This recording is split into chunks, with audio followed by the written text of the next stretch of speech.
Welcome back into the State of the Game podcast, off camera and back in the control room. I'm William Galloway. Good to be with all of you. We have 3 guests today and 2 recurring guests, and our hosts, Chris Yeager and Jerry Hood. Coach Chris Yeager, Chris, good to see you again. Good to be here, William. And Matthew Forrester is here as well, head coach of the Briarwood Lions, representing a private school. So some conversations around private school today. Matthew, great to see you as well. Welcome into our studio. Absolutely. Grateful to be here. Thanks for having me on. And Jerry Hood, we'll kick it over to you to get things started, Coach. Good to see you, and a lot of great conversation and follow-up conversations since we last spoke on our last episode.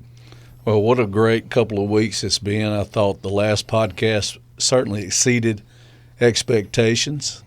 And, I think the thing that Coach Yeager impressed upon me is we want this place to be a place for coaches, administrators, politicians, whoever, to have a voice, to be heard. And so today we have a good friend of ours. And one unique thing about Matthew being here, Coach Forrester being here, Coach Yeager, is that I feel like that you and I are directly responsible for this man being the head coach at Briarwood, don't you? I do, and they made a good choice. Coach Yeager and I served on a search committee when Briarwood was hunting a replacement for, and this word is used too much, but truly legendary man and coach Fred Yancey, who we both love dearly, man. He's just an unbelievable guy. But we were on that committee, and we chose Matthew. Well, we were part of the choice. We at least gave our opinion that Matthew did an excellent job in his interview and has done a great job as the head coach at Briarwood and was a outstanding defensive coordinator for many, many years. So, Matthew, welcome. Thank you. Thanks for having me. Tell us about yourself real quick. Tell everybody where you're at, your history, playing days, and all that stuff. Absolutely. I came to Birmingham in 7th grade. My dad was a teacher and coach. He became a teacher and coach at Briarwood in 7th grade. And so I started Briarwood in 7th grade, played there for Coach Yancey, went to Samford, spent 4 years there playing. And then as I'm graduating from Samford, I know that college coaching is nothing that I want to do with my life. And so I go to University of Montevallo and get my master's in education. And I come back and ask Coach Yancey if I could help be a student assistant for him. And so I did that for 2 years while I was getting my master's. And then I applied for a 7th grade geography job at Briarwood. And for 2 years, I was a head junior high coach. Then I became a linebacker coach for about 4 or 5 years. Then I was defensive coordinator for 8. And now I'm finishing my 7th year as head coach. So Wow. 20th year at Briarwood at the end of May. I'll finish year 20. So it's really the only place I've ever been. I'm grateful to be there, love it. I just enjoy what the Lord's blessed me with, giving me an amazing opportunity to impact lives. And, I was debating when I was getting out of college, do I want to go be a missionary? What do I want to do? And, it's not really my skill set to go up and have conversations with people. I'm not real extroverted, more introverted. And I needed a hook. I needed some way. And I realized that everybody has to go to school. And I realized that I love football, and it's a great game to impact young men's lives. And so somewhere along the way I figured out that I want this to be my life calling, and I've been incredibly blessed with this opportunity. Well, what was it like playing for Coach Yancey? Like you had an incredible career. Not sure how many state championships you guys won as a player, but also aren't you like the leading tackler, like you hold that record in Alabama High School Athletic Association in the record books? I do. 500, over 500, wasn't it? Yeah, it was something like that. There's a linebacker for Spanish Fort who passed me a couple years ago. He started on 8th grade. But, yes, there's technically still one record I hold. But, playing for Coach Yancey was one of those great joys. I'd never really heard what a player's coach is until, I'm in college and they're talking about player's coach. We have a coaching change. It's different. And I go, man, Coach Yancey truly cared about us. Maybe the way he cared about us the most is he'd give us a brief talk. He'd give us a brief devotional. Like, he always kept us on point. And it was great, but it was never long. It was never drawn out. And what I loved about him is just his positive attitude. He was always upbeat, and he kept to a standard. that he wanted things to happen. And so it was a true blessing to play for him. Wasn't a big rah-rah guy. His greatest speech is him talking at the halftime of our Aliceville game my senior year. But there's no rah-rah about it. It's just matter of fact, this is what we're going to do. And so he kept it in the right perspective. He realized that I'm coaching a boy's favorite subject. Everybody loves coming out to football at 3 o'clock. It's the favorite thing they do. So I'm going to make sure it's fun. I'm going to make sure it's a part of their life, but I'm not going to make it their whole life. He did a good job. That's what I appreciated about him as a coach. Like, I was able to have great family time because he understood football was a part of my life, but it wasn't my whole life. And he didn't try and keep us there all hours. He said, get your work done and get on out of here. And so it was a true blessing for him. And then the thing I loved about him the most from being a coach is, I mean, he's in his 70s and he's redesigning our offense. He says, what we're doing is not working. Let's redesign our offense. And I'm like, what 70-year-old is willing to just take a chance and totally change everything he's doing? Wow. And so the innovation that he was willing to do, the willingness to take a chance, see that he needed to make a change and make it, no matter, he coached for 49 total years, and I think it was year 44, 45 of his coaching career, he's changing his whole offense.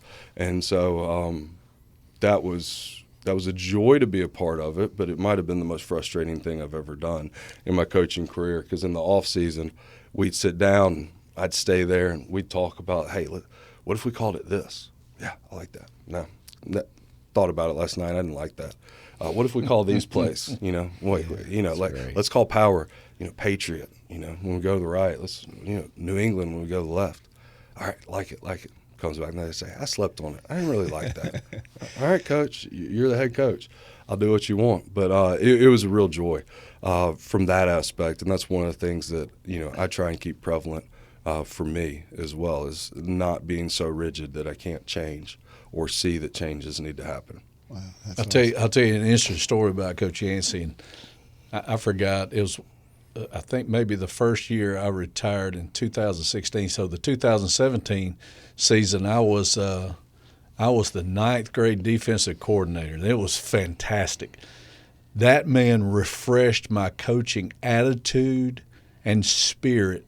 I think every one of us should take a year and go coach in a different spot in a different role. It was so refreshing. But the thing I remember most is I go out to varsity practice one day, and the kids are doing up downs, and they're just burping, just continue to do burpees. Coach is not saying anything. He's got one kid beside him, and I walk up and I asked Bobby Curley. I said, "What's going on here?" He said, "This kid right here didn't have his socks up high enough." Coach Yancey knew how to get his point across. So it was so everybody was doing burpees except the kid with the infraction, and it just made him. And Coach Yancey never raised his voice. And I said, well, okay. He said, they're going to do them till we all understand, Coach. Just as simple, and boy, what an impact that guy had on probably all of us, to be honest with you. Well, Matthew, last time we kind of got off into the Choose Act a little bit. And, just so everyone knows, in and of itself, the ability for the state of Alabama to provide funds for a kid to improve his education, we're totally for. I don't think anyone's against that. But we obviously, have a few bad players in sports, probably all sports in all countries, I guess. And we're looking at holes in that might allow folks to take advantage of it. So we wanted a private school perspective. So tell me what you know about the Choose Act and how it may or may not benefit a private school like Briarwood. Yeah, so, it's not something that I've delved deeply into as far as understanding all of the written language and reading the whole thing. It's just, I want to coach football, and I want to leave that other stuff for people. But, my understanding is the legislative group that passed it wanted it to be a tax refund for people so that they could use that money towards the education that they wanted. And so whether it was private tutoring or it's extra materials, or it's online courses that somebody needed to take. There's multiple avenues that they could use that money, not just towards tuition. So it's a cutting down on the expenses. It's trying to make sure that our kids in our state have the best resources possible. So I think anybody can apply for it. Anybody can use it for means that aren't just tuition-based stuff. You know, there's a list of criteria that they can go through and use. And so, yes, like I think everybody should be looking at it. How can I make sure my student is the most successful? You know, I mean, with this thing and with tutoring being a possibility, I mean, it might be time to dust off your history book and get ready to tutor some history, you know, because, I mean, that could be more of a prevalent thing now if everybody in the state has opportunity for that. But for us, it's, you know, it allows people for us that have always wanted a Christian education. You know, we're unique. Yes, we're a private school, but we're, you know, strongly Christian in our beliefs. We have a Bible class every day. And, you know, what I love about the United States is it's not one size and everybody has to do it. You know, there's multiple opportunities throughout our nation. And so there's public schools, there's county schools, there's city schools inside of that people might see advantages. You know, I'd rather my child be at a county school. I'd rather them be at a city school. I'd rather them be at a private school. Sure. I'd rather be them at a Christian school. And there's other things like that. So we all have choices.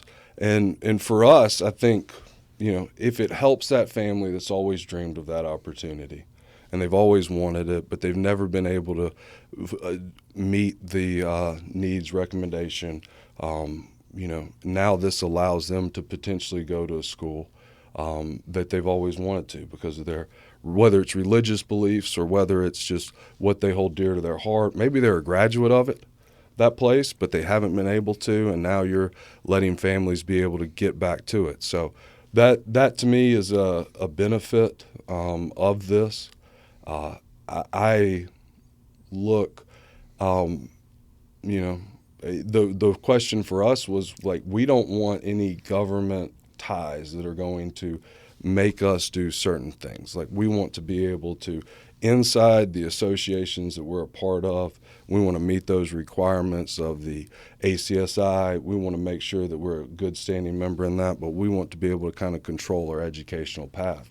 And so when it was clear that that wasn't going to be a part of affecting who we are, our school decided, our leadership, they took a very serious look at it, said, we're going to be willing to accept CHOOSE Act money. Mm-hmm. And I found out yesterday that some people at our school have used that money this year, but I've also found out, or I've known this for a while, I didn't have any athletes last year that used that money, at least on my team.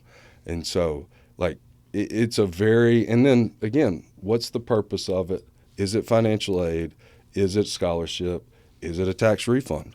And I think how, like, we're talking semantics, but how you view it, is it financial aid? Is it a tax refund? Changes everything about how it is perceived and how the rules are applied by the AHSAA. And that's kind of, to me, the question. I wish it was called a tax refund. I wish it was that. Then every rule we have in our rule book still stays the same and nothing changes, but they're not calling it a tax refund. Well, one of the questions about that right now, in 2026, there is a financial component to that act that a family must fall under a certain amount. In 2027, our understanding is that goes away, so then it would be available for everyone. Do you think, in the climate that we have in Alabama, that there are coaches in this state coaching whatever sport that would utilize that money for their athletic benefit? I mean, I believe that, yes. I mean, there's no doubt about it, but I've known that. I mean, I saw that last year. I saw that previous years. Like, yes, are they going to use a new resource? Yes, because anytime you have a resource, the resource is neutral. It's neither good nor bad. It's how humans choose to use those resources. And so what we have to do is we have to collectively come together and say we're going to use things the right way. We're going to do things the right way. And there are always going to be outliers, or there are always going to be people that do things the wrong way. Yes. I mean, to me, I think society as a whole, this is one of the ways over the last couple of years I've thought about it. You know, I think we have these are the two seminal, like, major moments to me that have shaped the culture we're currently living in. I think when LeBron James sat down on ESPN and said, "I'm taking my talents to South Beach," like, I thought that was a seminal moment in how our society views loyalty and how our society views playing for a school. Because, I mean, he was a Ohio kid playing at Cleveland, and then he gets on stage, makes the announcement, and he leaves. I also think at this day and age, the other thing over the last 20 years that was incredibly prevalent was Tiger Woods. And I think how Tiger Woods' dad trained him from such an early age. And so everybody sees that, you know, hey, Tiger Woods' dad, he was hitting golf balls when he was 2, 3. He was out on the course. He was working incredibly hard. And so now, and if I can just start my kid early enough, and if I can just make him good enough where he's constantly throwing that football, he's constantly catching, he's constantly doing it, then he could potentially have that ability to go to the next level.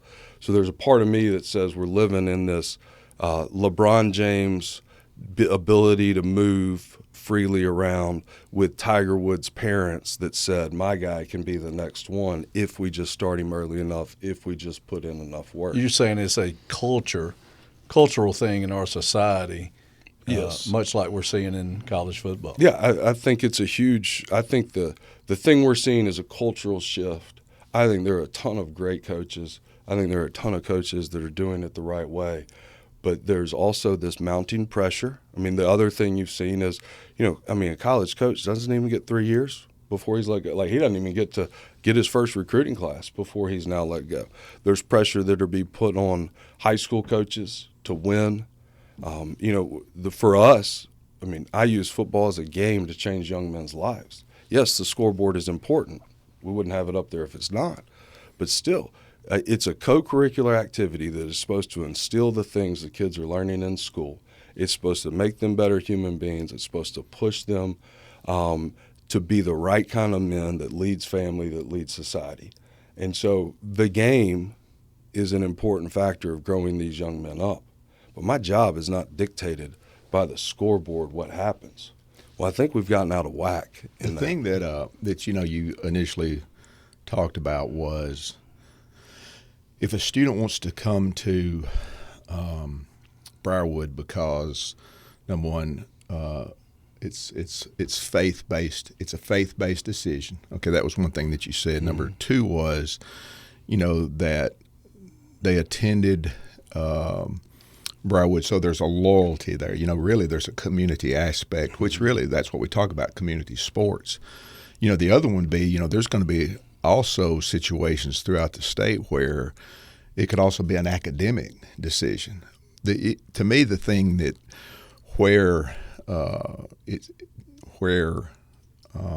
the problem is the thought that everyone makes a move based on academic reasons. It would be like saying, okay, like right now, you know, in our sport at the college level, how many people are in the transfer portal in college football right now for academic reasons out of 4,500 people that are in the transfer portal? And it's probably not many. And so anyway, the issue that's, you know, the issue is going to be this. I don't think there's a problem. You know, the private school, I don't think there's much of a problem in the private school sector. But we all know that what's growing in our sport right now is that, like you said, there are parents that are maneuvering their children for opportunities that basically can financially enhance them. I mean, it's happening. You know, I mean, whether we want to say it or not, but it is happening. That's one. But the other one is that, people are moving. The problem we have is when people move for athletic reasons, and enough people, there's a migration of players to a particular team or Clusters. Clusters, or it's the culture of that team. In other words, let's say this. If you look at the Choose Act and you go, okay, is there a path for someone to use this to gain an athletic advantage? And what would y'all say to that? Like if I ask that question, can you use the Choose Act? Is it possible to use the Choose Act to gain an athletic advantage? What would you say? I would say if Leeds was in on that as a public school, which we'll bring up another point in just a second, absolutely you would. Because if a kid's having trouble maybe where they're at, they're interested, but maybe they don't have the ability to make a bona fide move. Well, we can let them in currently under our current system as we're not participating in the Choose Act. We could let them in and pay the tuition, but the child wouldn't be eligible to play varsity football, Correct. but could compete in sub-varsity. All right? If they made a bona fide move, then you would not be allowed to allow them to use the Choose Act, as I understand it, money to pay the tuition, because you can't charge tuition people send move. So the dichotomy we have here is either you're violating the financial aid rule or the bona fide move rule. And that needs to be worked through. But I think I see, if we go back to the presentation that was made to the Central Board of Control, and the numbers were looked at where the clusters of transfers were, mainly that study mainly pointed out Class 6A. There were some 5As in there. We're talking about 20-plus kids on one team in the top 3 grades. We have an issue. And not all of them are just making that decision, laying around at night wondering how we can go to a different school. There's some enticement. And I'd be interested to ask you this, Matthew. Maybe teams you play, maybe teams you heard of, maybe some situations you know. Do we have a problem in Alabama now of people going outside the community idea, the fair play idea, and maybe grabbing the best kids from around the area and even using their own kids to recruit other kids?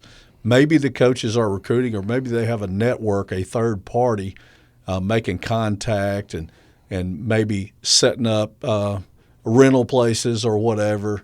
There's some wild things out there. Do you think we have a real problem with that in the state of Alabama?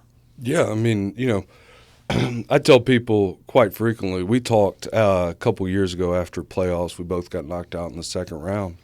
And one of the statements that stuck with me the longest is we were on the phone and you said, do you think a community school like Briarwood, Mountain Brook will ever be able to win a state championship again?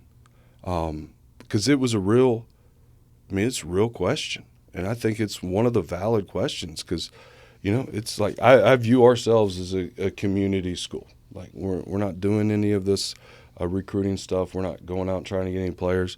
The only recruiting that happens is in the hallways of my high school, And so we're out there. We're a community around an idea, maybe not necessarily a place but and I think Friday nights is one of the most important community events we have every year.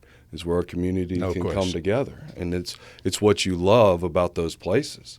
And so, it's hard because I look down and it's like, man, I've been head coach for 7 years, and I've seen. I didn't know that guy moved there. I've seen that. Like, he was that team. Now he's with this team. Like I've seen that multiple times, or I've seen head coaches leave, and I've seen players go with them. And that seems like, again, we're a community school. And so it's difficult because, we're fighting tooth and nail for everything we can get. We're trying to do things the absolute best we can at the highest level we can. Within the rules. Within the rules. Amen. As they're written. Yes. And so it's difficult, but at the same time, for me, I have to big picture this thing. I'm changing kids' lives. I'm making them better humans. I want them to be better fathers, husbands. Now, there's a competitive side of me. There's a competitive spirit that says this drives me absolutely crazy. You know, every year you line up in August, your goal is to win a state championship. You're gunning for that.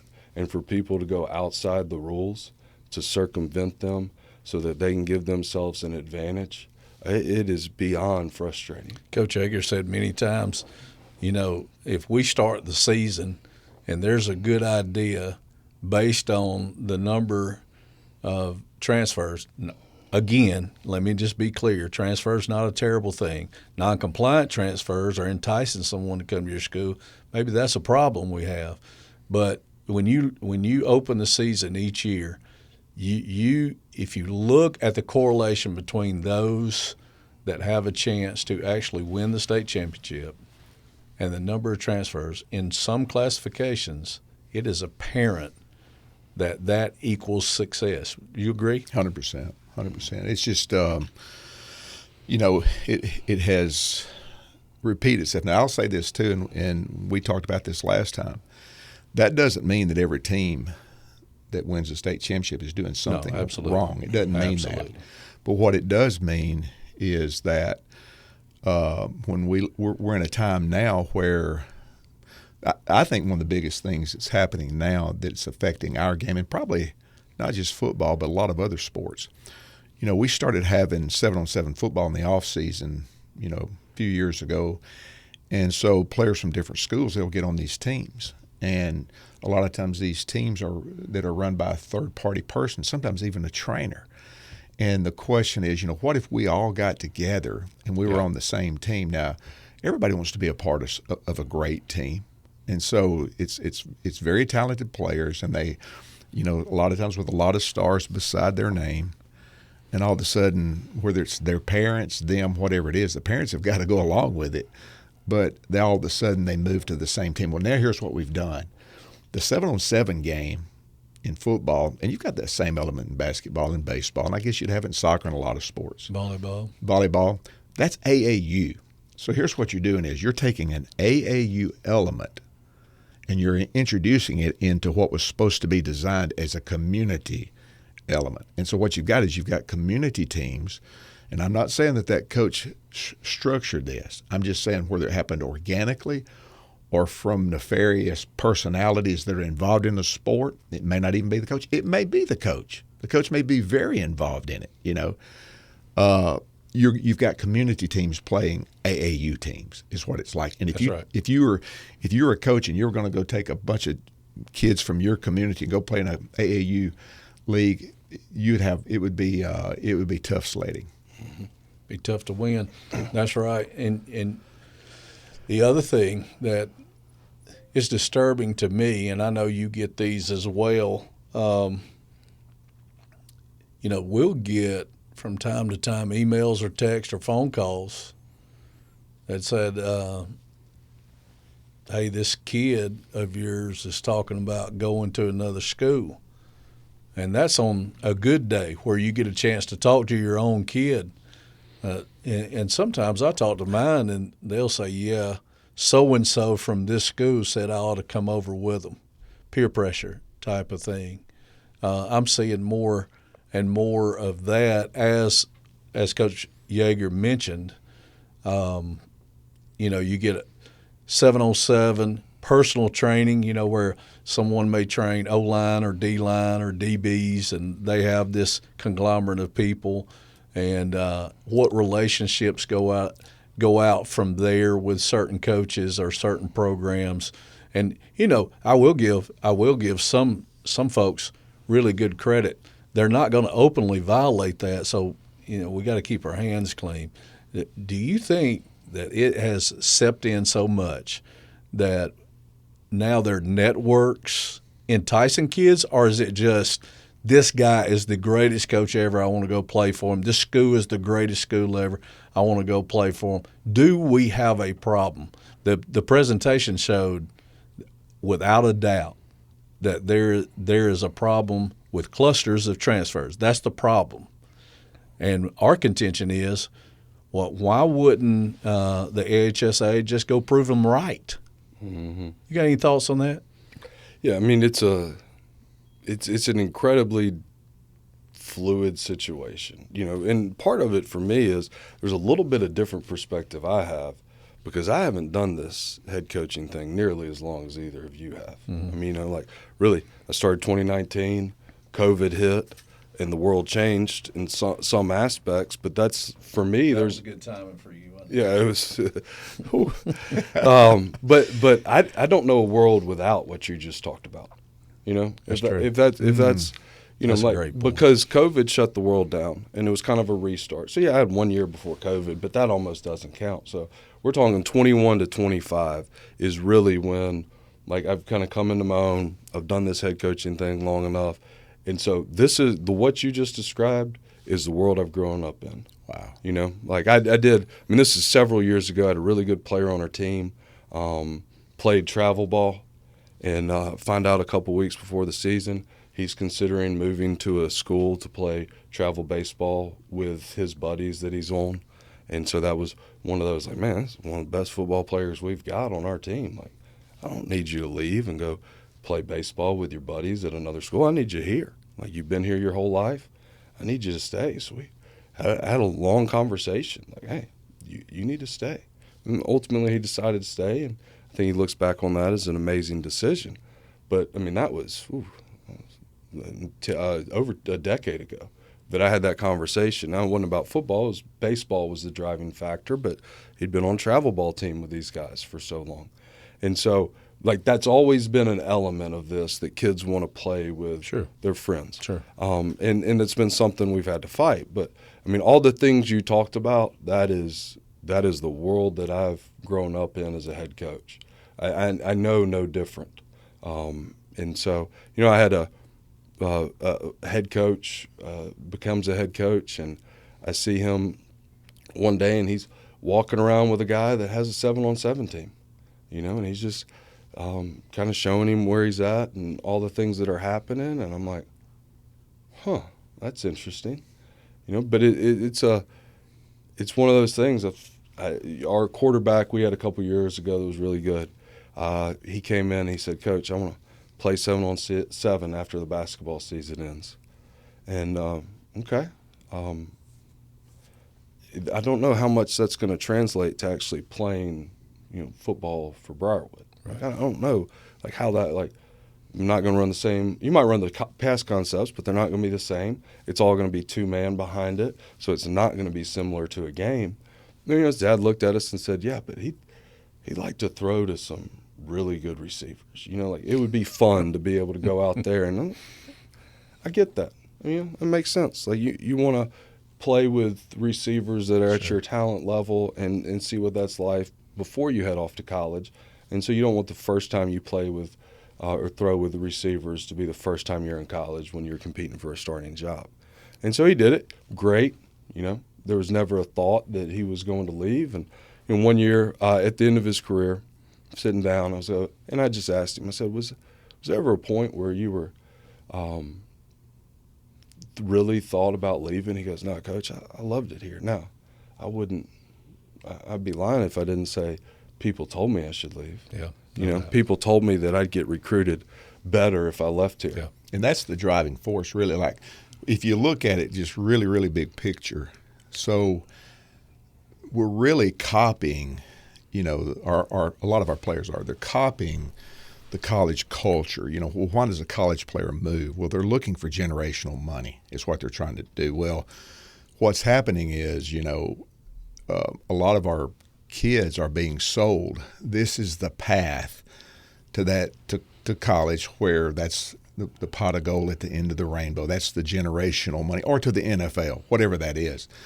I don't know if you guys saw this or not, and I can't even remember who it was, but they were just talking about when a college player, is not at a school, his entire eligibility, he loses those connections, that are going to sustain him for the rest of his life and serve him the rest of his life. And so what happens is that's interrupted year after year after year, just like his education is. And so they don't get an education. They don't have those contacts. Well, to me, we get into the same thing. Think about this, and I want to ask you two, the guys, this. When a player chases that pipe dream, like you're talking about. Well, he wanted to go play with his friends. Well, those are friends that he's developed on a travel team, basically, in a very short period of time. I'm sure those are his friends, but what about those that he grew up with? What about the community that he returns to?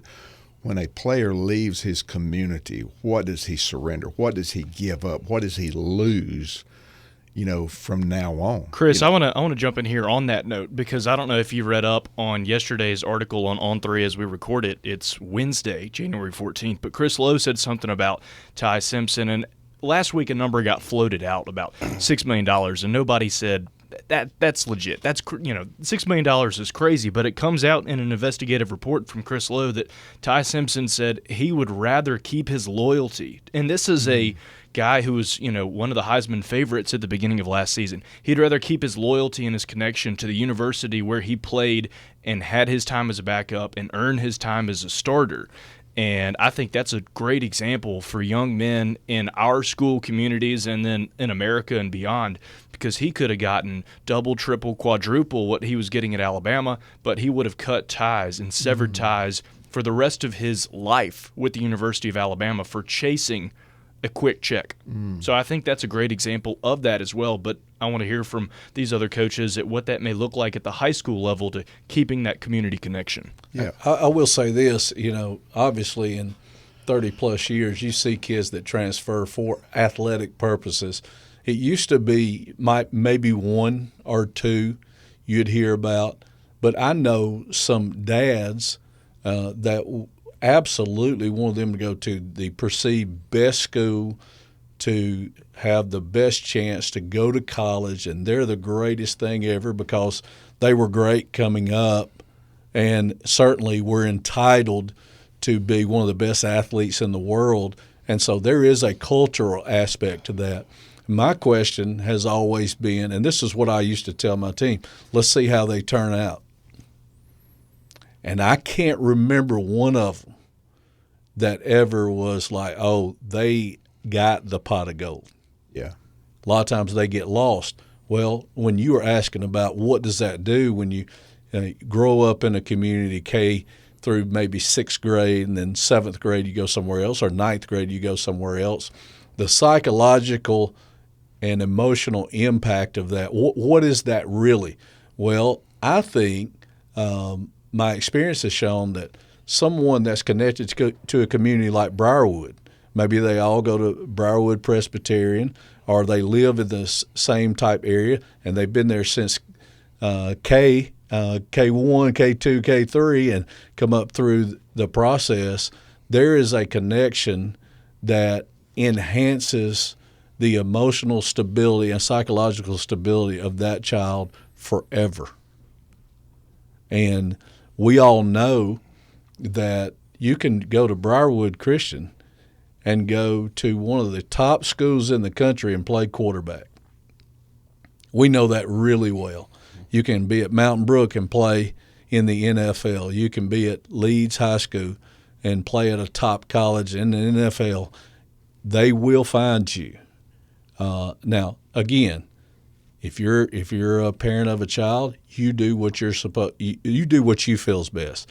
But those that just move their children for athletic gain, it seems to be a negative effect long term on the child.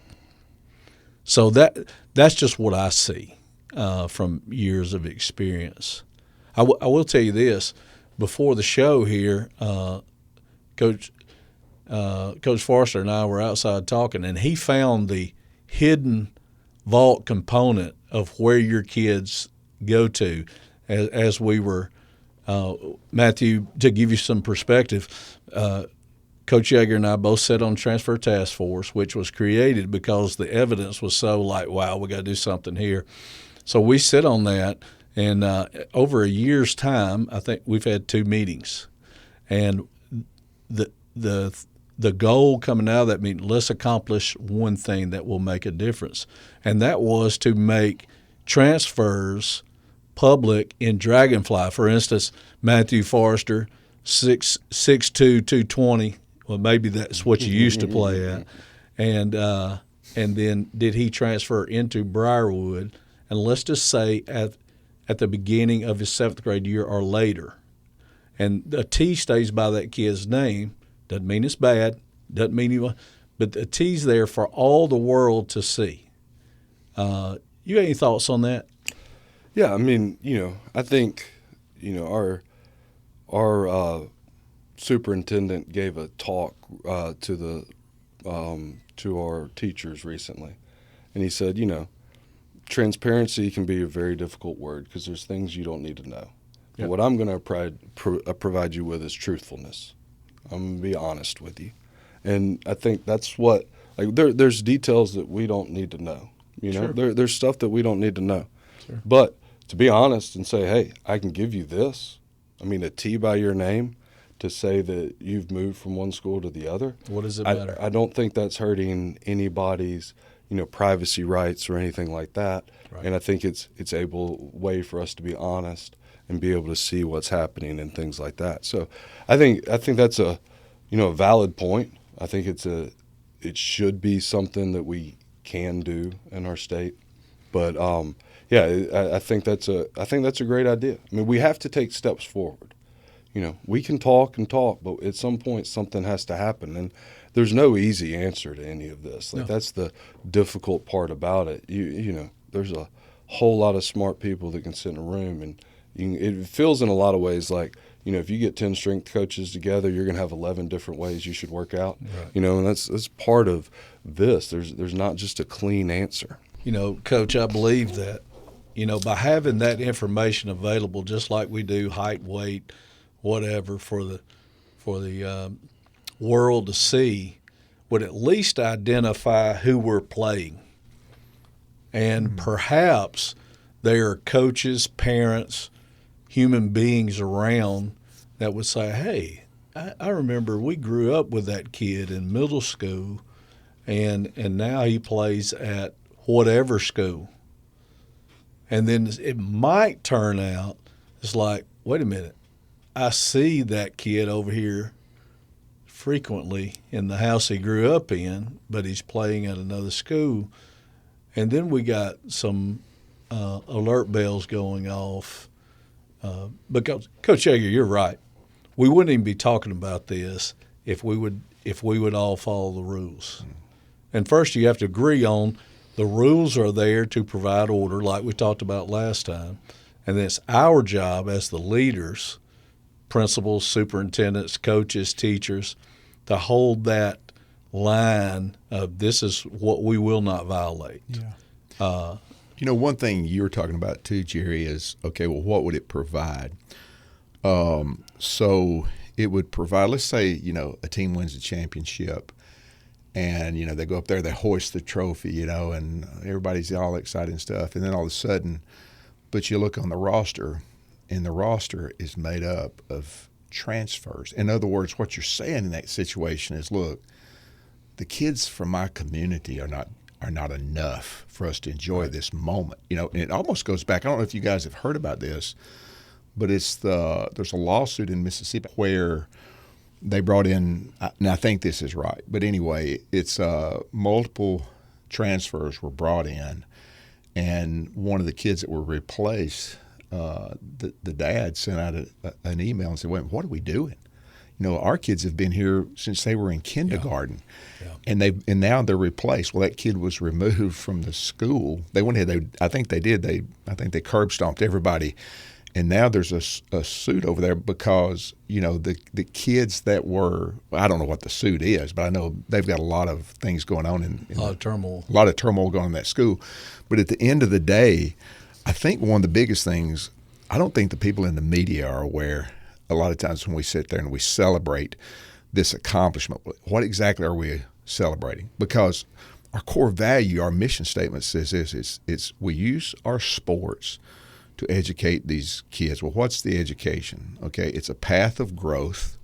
Okay, it's a path of development. Well, where does it start in each of our programs? It starts in our youth leagues.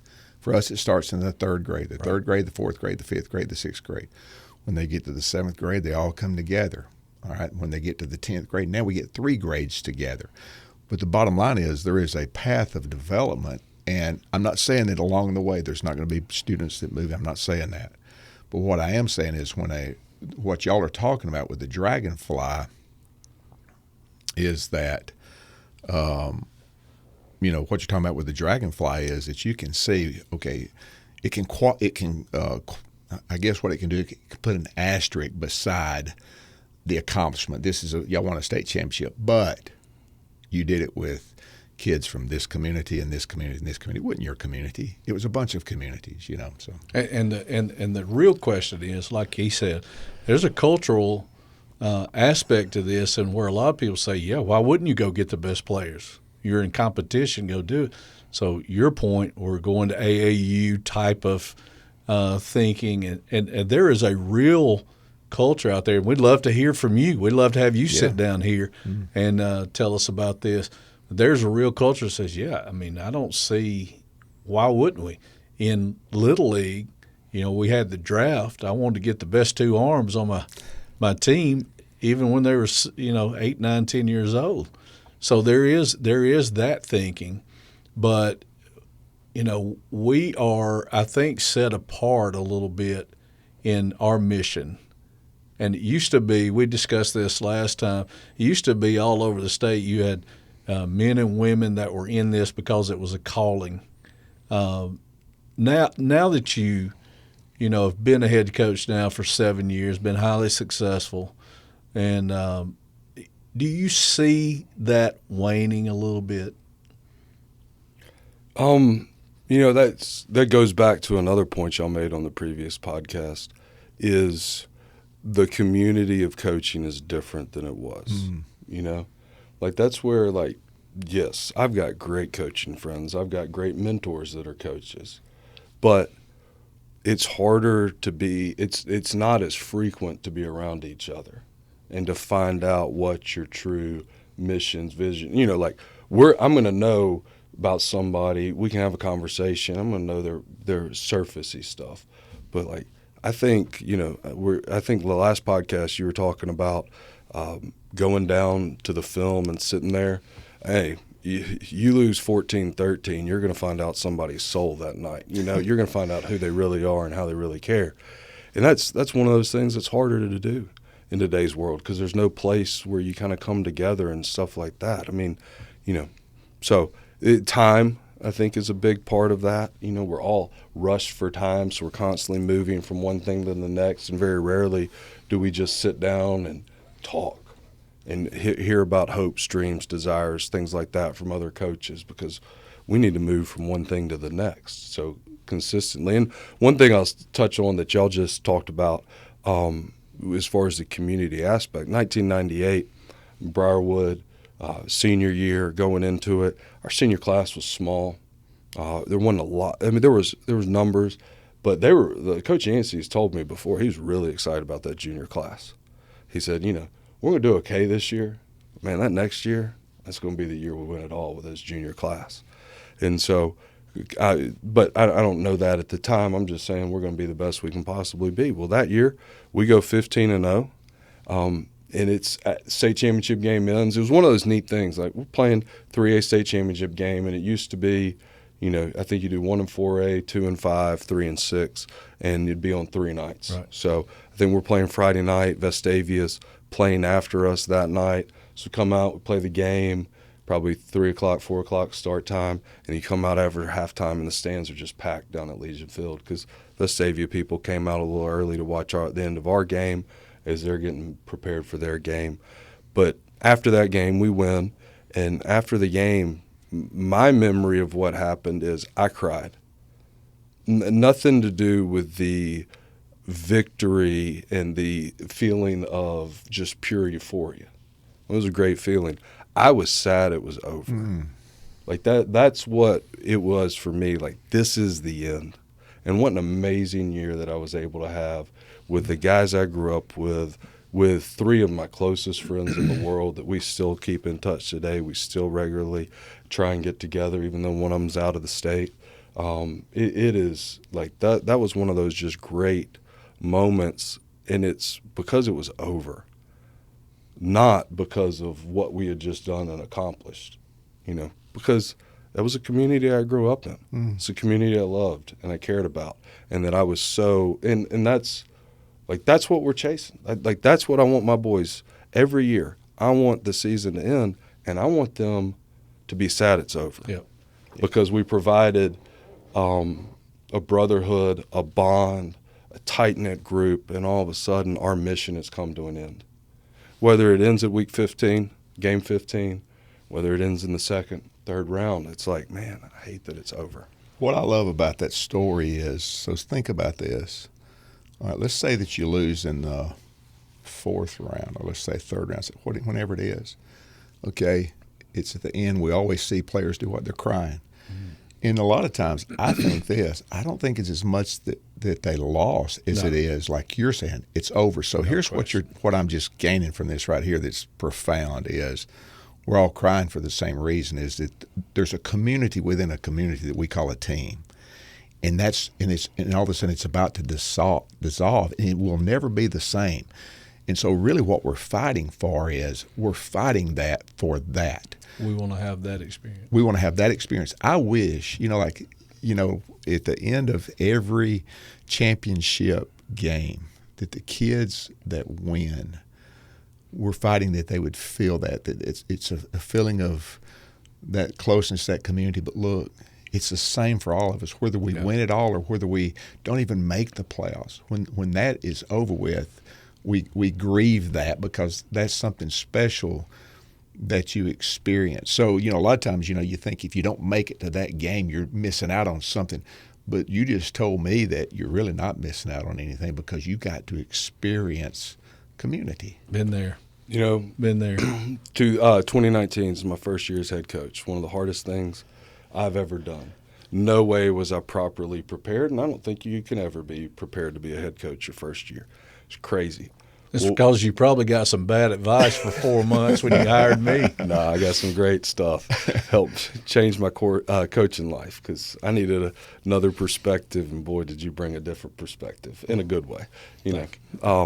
So it was excellent. But no, so 2019, I'm there. I'm coaching my guts out.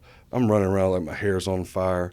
I am exhausted. I'm getting to the school at 4:30 because I'm just trying to get stuff done. I'm doing whatever I can to make sure that I can do all my jobs the best I can. So if I wake up early so that I can see my kids before they go to sleep, I'll do what I need to do.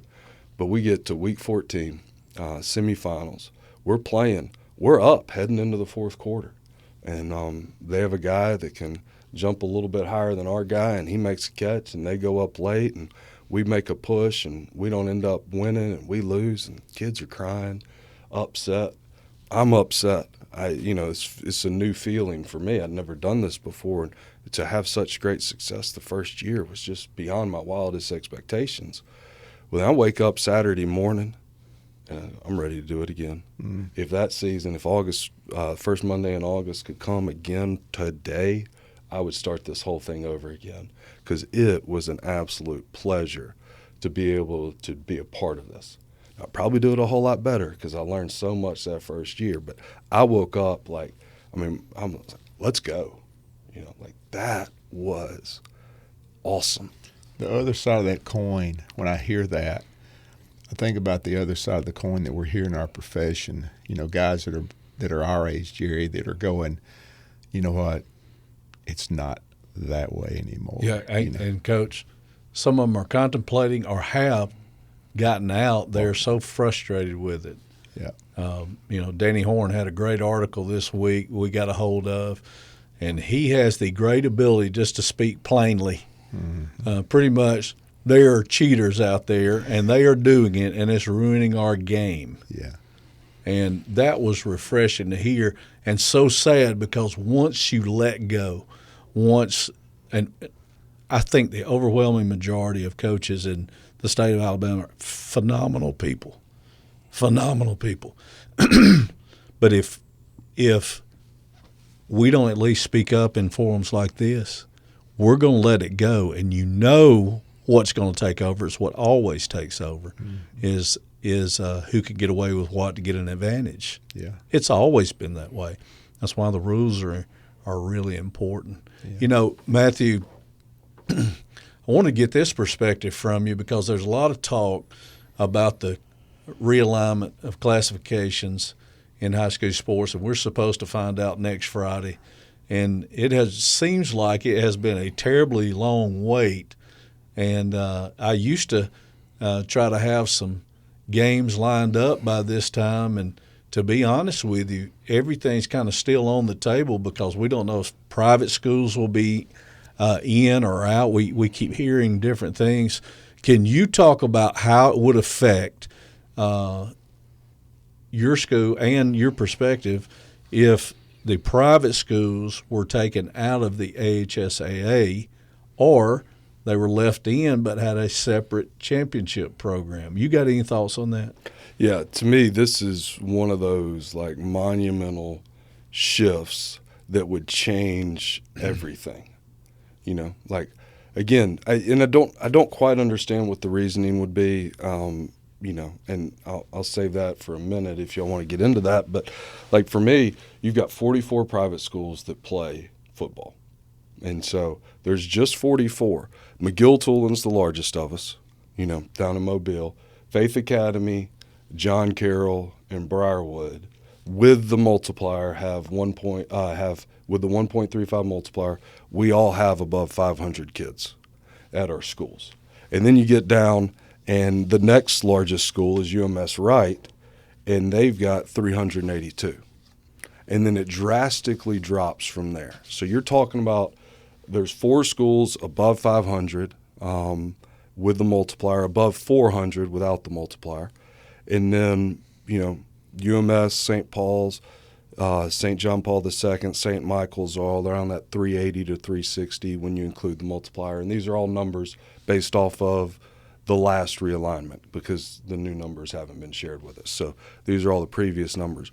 Well, you're talking about a very small group of private schools that are so large. Large enough. Large enough. You're talking about the 16th largest school. So if you just said we're going to put the top 16 in, you've got McGill-Toolin at 736, and then the 16th largest, based off the numbers I saw, is Bayside Academy with 253. Mm-hmm. So you're talking about, all right, 736 is going to play in the same division as 253. I mean, that's the top 16 schools. It's different in other states because there's more private schools. And what you're talking about is the number of kids that attend that school with the 1.35 multiplier. In 9th through 11th grades, because that's what they count. So I'm taking the exact same statistics. I'm not changing anything that the AHSAA has published. I just took their numbers off of it. But, yeah, so that's what is counted. And that, to me, is a large discrepancy. You know, I had 0 players play on both sides of the ball this year. Everybody was a one-way player, you know. Well, I mean, I know Barrett Trotter personally. He's a former Briarwood graduate, and we talked like the head coach at Bayside. The head coach at Bayside. Like, then they went to the state championship game and had a great run in 3A. But he's got guys playing on both sides of the ball. You know, I played our last game of the season. I had 5 defensive linemen out. Like 3 of my 4 starters and 2 key backups were out and didn't play in our last game of the season. That's never happened before. But Briarwood can handle. I mean, that's huge. 5 defensive linemen, and I didn't cross-train anybody, and I'm not playing anybody on both sides of the ball.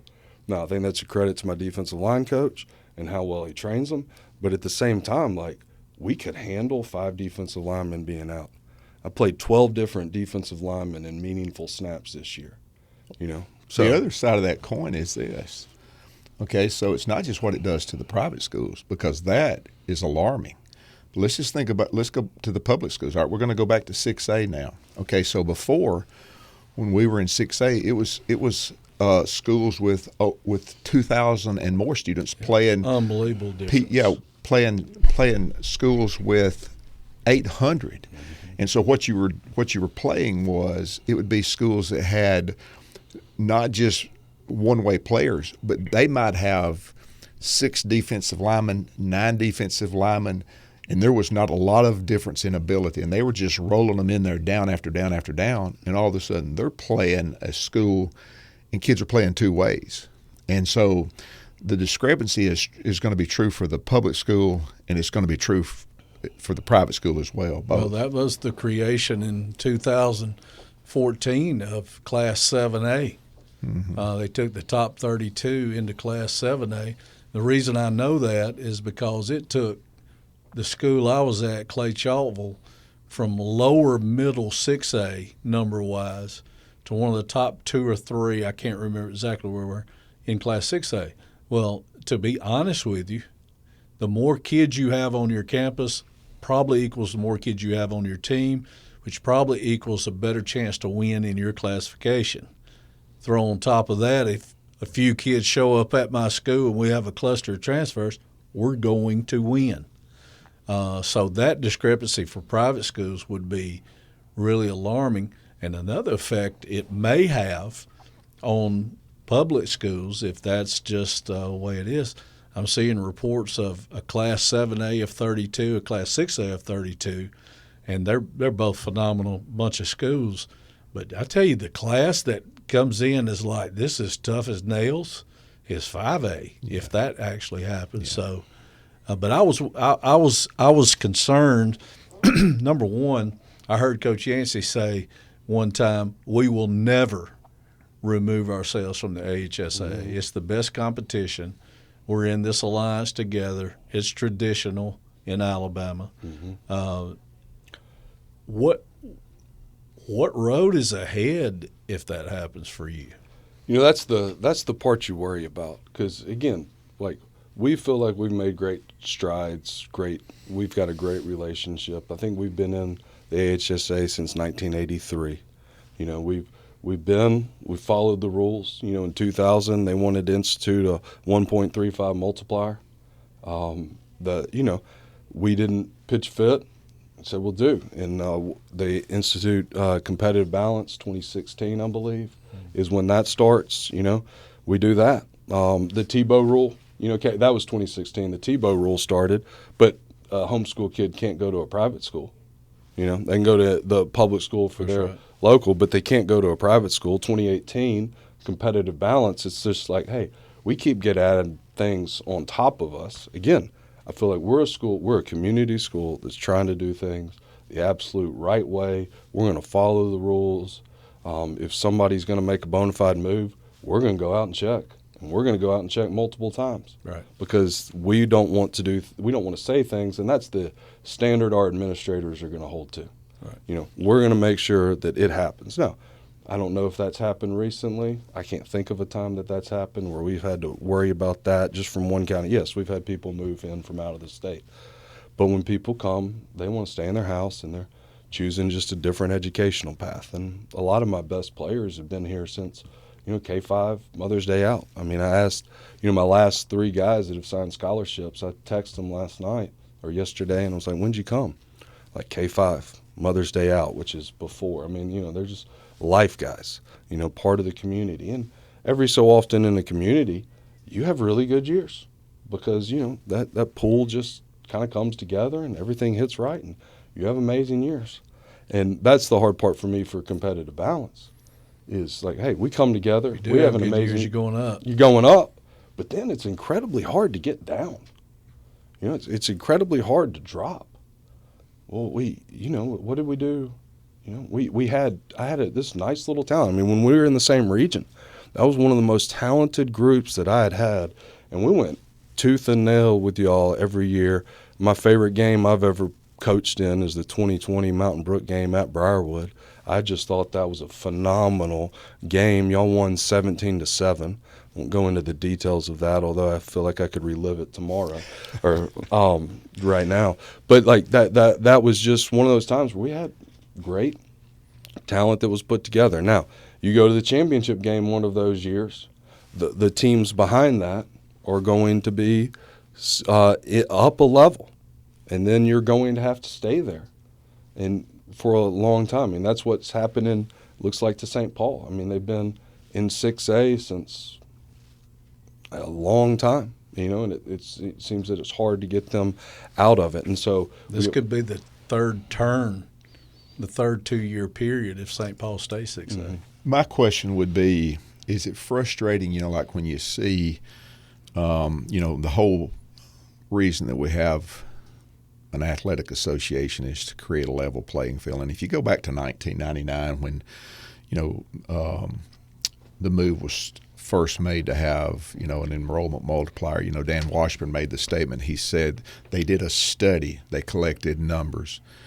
And his statement was that their study revealed that the private schools, 35%, had a 35% more likelihood or a 35% higher participation rate of the student body in extracurricular activities as opposed to the public schools. And he said, therefore, we're going to go to a 1.35. And it was basically research-based, okay? And every time there's been, seems like a move like that, and it's been research-based, that people have gone along with it a lot better, Is it frustrating to you guys now to know that the I'm going to say recruiting / transfer, whatever that is, the non-compliant transfer, that we're spending a lot of energy, and it seems like the insinuation that this is exclusively a private school issue? Is it very frustrating to you guys to go, this is not, Yeah, I mean, again, I can talk about where I'm at, and I know that we're doing things the right way, and we're going to hold to the standards of what our rules and what our associations put together. We're going to do that. The difficult part is there's a whole lot of schools that we play. Not a whole lot. That's a gross. There's some schools we play that are doing exactly what we are accused of doing and what we are getting punished for. Wow. Therein lies the problem. Wow. Yeah. I mean, it's like, hey, I feel like we are a valued member. We provide value to the AHSAA.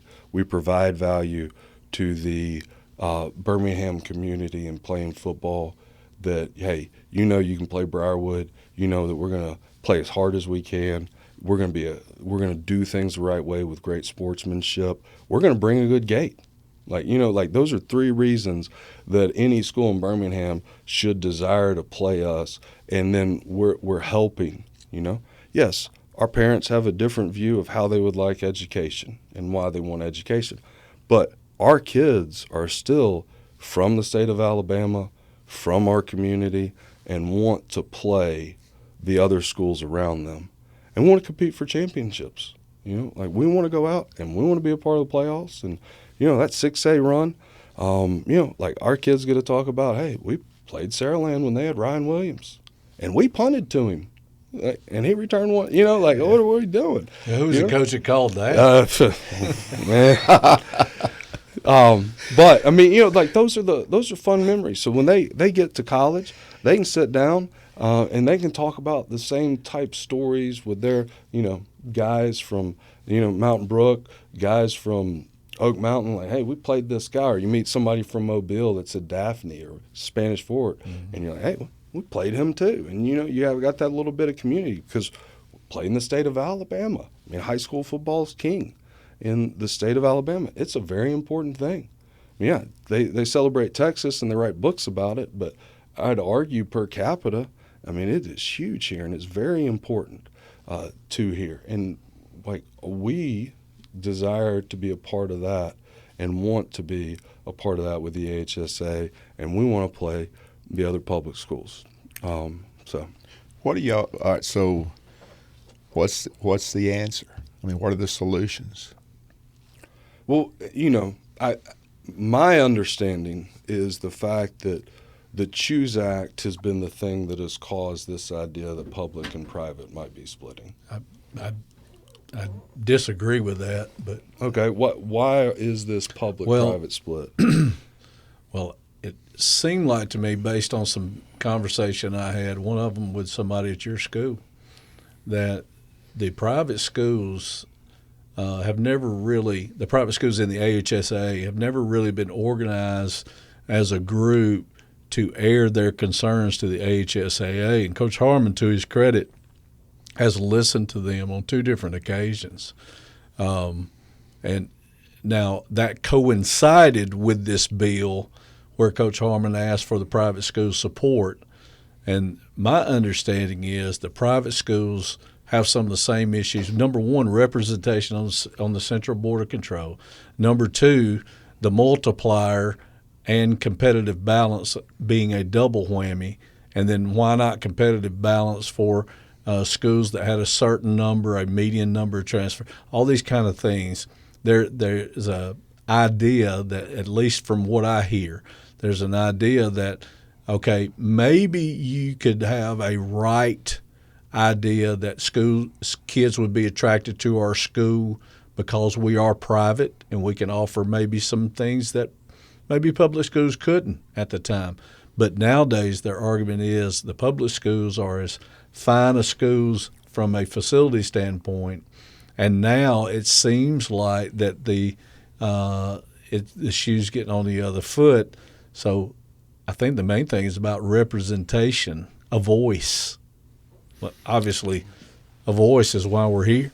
I heard, or you guys may have seen the same article, but Ham Barnett from St. Paul's made this statement. He said, I wish we could pump the brakes and just look at it and talk over the next 2 years. Yeah. And, one thing is the coaches are not the ones talking right now. It's politicians and administrators. I think the coaches are more on the same page than anyone. But one thing I thought about, if you go back to Dan Washburn, there was a lot of wisdom in this when he said it was research-based. So when Ham Barnett said, let's take the next 2 years, my thing would be this.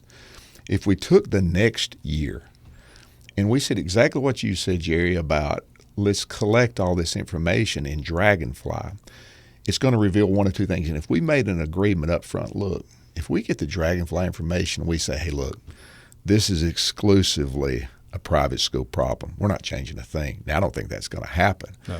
But let's say that we get the Dragonfly information and we look at this and we say, look, this is not a private school issue, and now we make it the same across the board. In other words, we say, look, if we're going to create a level playing field, we create a level playing field for everybody, and we don't place one group within our association and give them double jeopardy while we've got people that are skating, And so I thought that was a very good response by him, as opposed to, we're not talking and we're pointing the finger, and the coaches, the greatest stakeholders in this thing, basically we don't have a voice, Yeah, that's true.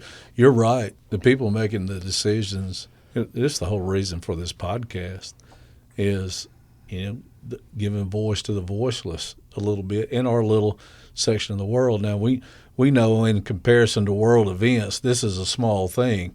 But, man, we're very passionate about this because it affects, right today, the things we are fighting for are those 80 kids that are on my football team today, and those thousands that may be on my football team, and those thousands that we've coached before, and you've coached before. That's who we're saying something for. And I'll tell you something else. We're saying it for the young coaches in the state of Alabama. We let this thing get off the rails without at least having a say. You think it's difficult now to play teams where maybe there's a cluster of transfers in and making it difficult to win. Think about going home and telling your wife and 3 kids, I just got let go because we didn't win enough over a period of time. And that's what we're fighting for. This is a much larger calling than just what happens on the field. Some of us are going to win a little and some of us are going to lose a little. And if you're blessed, you will do both. It'll help you. But at the end of the day, like you said about the team that was in the state championship game, we're not crying because we lost. We're crying because this experience is over. So, hopefully everybody used good wisdom in Montgomery, and we'll find out on Friday. Holding it status quo would be a bad thing, and let's continue down this road till we get it right. So, Matthew, any closing thoughts for you? I think the big thing for me is we want to be a part of the AHSAA. We want to do it the right way. We want to have a voice. We want to be able to discuss this. I don't think rash decisions are smart decisions. I've got a friend that took a coaching job recently, and my advice to him was patience is important. Don't rush into this. Make sure that you're making quality decisions For the long term. For the long term, because this is a generational impact potentially. You know, this is huge. This is not something that, as the state, we need to rush into, because this is going to have a lasting impact. I don't know of schools or other states that have ever come back to this and said, you know what, we need to repiece this thing back together. You know, so like I think we need to be incredibly wise about this. I think that we want to do things, and we should do things that are best for the student athletes. I mean, that's who we're all fighting for. That's who we're trying to impact, is we're trying to get those students. And so I think it's something that wisdom, to me, says let's slow down. Let's make sure it's research-based. Let's make sure we're doing things the right way. I think the tipping point, what y'all have started with the task force, I think we're just scratching the surface on that. And I think that's going to reveal a lot of things. And as that reveals things and ideas, then I think we need to go in and research it. And that's where the research is going to come for. So I think what y'all are doing and what y'all started within the last year is incredibly important. I don't think the work's near done on that, but I think that's where you're going to find a lot of the evidence and a lot of the research that needs to be come from. Then, when that kind of comes to fruition, then you can make some informed decisions. You know, like it's tough, because normally this time of year, I've already got a schedule. I've already got my JV and freshman games. I've already got my summers listed out, and I've already sent it out to parents. You know, and we're saying, hey, here's what the next 12 months look like for Briarwood football, because it's already been done. And now we're just sitting in this holding pattern waiting, like, you know. And then, so it's difficult. It's abnormal. And so I hope that we're not rushing into anything. I thought in that same article, I think Coach Curtis said very similar things. He said, this is a big decision, and it's not something like, you know, if we switch playoffs, like that has financial ramifications where I'll be doing a lot more traveling if everything changes. Well, who can I play? What's my region look like? How is that going to play? Like, Can we play public schools? Can we play public schools? Am I going to Montgomery What for a region game? association am I in? Yeah. I mean, so it's not something that just can be rushed into and happen real quick. Like, we need time to, make sure we're making the wise decision and the decision that's best for the student athletes in our state. But then we also need time to be able to see how it's coming, because there's a lot of things that are going to impact this, and a lot of things that are going to – a lot of small moving pieces that nobody thinks about. Like, when you become a head coach, I thought I was just going to get to coach football. Well, no, I got to worry about the weight room. I got to worry about the music. I mean, yeah, it's the least of your worries. Like, 4-3 defense, that's a cool idea. Yeah. You, I want you to know how appreciative that we are that you will come out and you will speak. You know, last week that was a thing that we asked. You know, if you would like to join the conversation, just let us know. You know, and in the meantime, you know, Danny Horn comes out in the article. And whether you agree with him, you don't agree with him, agree with the solutions, you don't, you just admire anybody with the courage to say, look, you know, I'll join the conversation. The problem we've got right now is there are stories out there that we need told, that we know of, you know, and there are coaches that have those stories to tell about how all of this, it's affected lives, it's affected families. And a lot of times when you sit in that seat and you say some of the things that you say, you know, there will be. It's just like Danny Horn. There will be people that will come back and they will throw rocks, you know, and there are people that don't want that, you know. But because what it does, it gives people courage. It gives people courage to say, you know what, he's right, and I need to join this conversation. And my thing, Jerry said this last week. If there's anybody, and they've got a difference of opinion, I would love to have them in on the conversation. Yeah, we'd love to have you on this podcast.